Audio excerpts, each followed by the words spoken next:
మంత్రి శ్రీనివాస్ గౌడ్ కూడా ఇంకో వ్యాఖ్య చేస్తున్నారు సార్ ఇదే అంశాలపైన.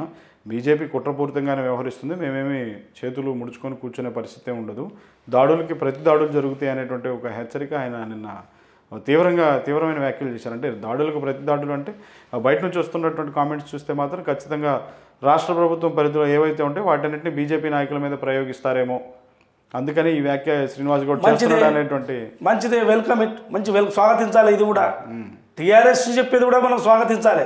మీరు దాడులు కాకుండా ప్రతి దాడులు ఏమైనా చేయండి, స్వాగతించాలి. మీరు ఎందుకు దాడులు చేస్తామేంది, చేయండి, ప్రతి దాడులు మీరు చేయండి, తప్పు లేదు ఇందులో. ప్రతి దాడులు చేసి మీరు వాళ్ళ తప్పులు కూడా తీయండి బయటికి, మీరు దాపెట్టకండి. అంటే వాళ్ళు దాడులు చేస్తేనే మీరు చేస్తారా? అంటే వాళ్ళ తప్పులు ఉన్నా అట్లా దాచి పెడతారా? వాళ్ళు సైలెంట్ వీళ్ళు సైలెంట్ ఉంటారు. అంటే వాళ్ళు సైలెంట్ ఉంటే మీరు సైలెంట్ ఉంటారా?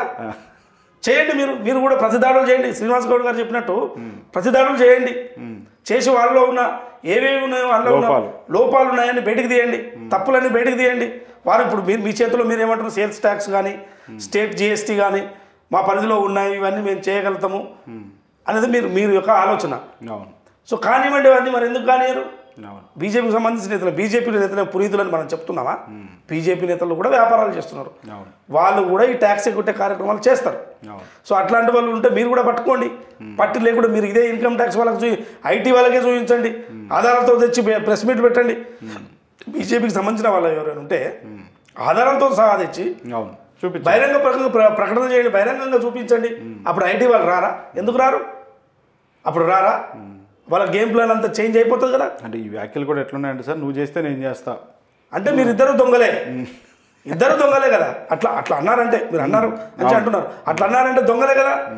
అంటే వాళ్ళు సైలెంట్గా ఉంటే మీరు సైలెంట్గా ఉంటారు, మీరు సైలెంట్గా ఉంటే వాళ్ళు సైలెంట్గా ఉంటారు, వాళ్ళు దాడి చేస్తే వీళ్ళు దాడి చేస్తారు. అంటే మీలోన ఏదైనా మీరు రాజకీయ పబ్బం కోసం ఇట్లాంటివి చేస్తున్నారు.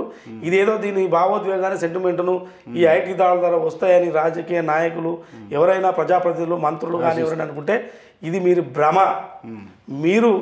మేము చట్టానికి లోబడి ఉన్నాం, చట్టం ప్రకారం మేము వ్యాపారాలు చేసుకుంటాం, రాజ్యాంగం మీద నమ్మకం ఉందని పదే మీరు చెప్తే ప్రజలు మిమ్మల్ని విశ్వసిస్తారు, లేకుంటే విశ్వసించరు.